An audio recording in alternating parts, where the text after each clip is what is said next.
This is the Konica Minolta bizhub 4221. It can copy, fax, scan out of the box.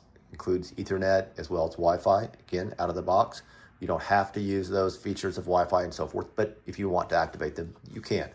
When I put my originals in the document feeder, I like to leave this little part here flipped up. It just kind of catches my originals if I have a big stack of originals. Put my originals here in order. Here I have just pages 1 through 2.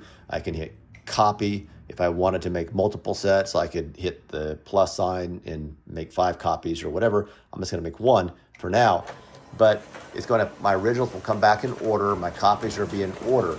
If I had said I wanted to make 5 copies of this 2-page report, I'd had pages 1 through 2, 1 through 2, 1 through 2, 1 through 2, 5 sets of those in order. I don't have to tell it that I want them sorted or anything like that. The paper, putting paper in the machine, don't put it above these little hooks. I don't know if you can see them here in the video, but you can keep filling that up. You can adjust this for what size paper you have.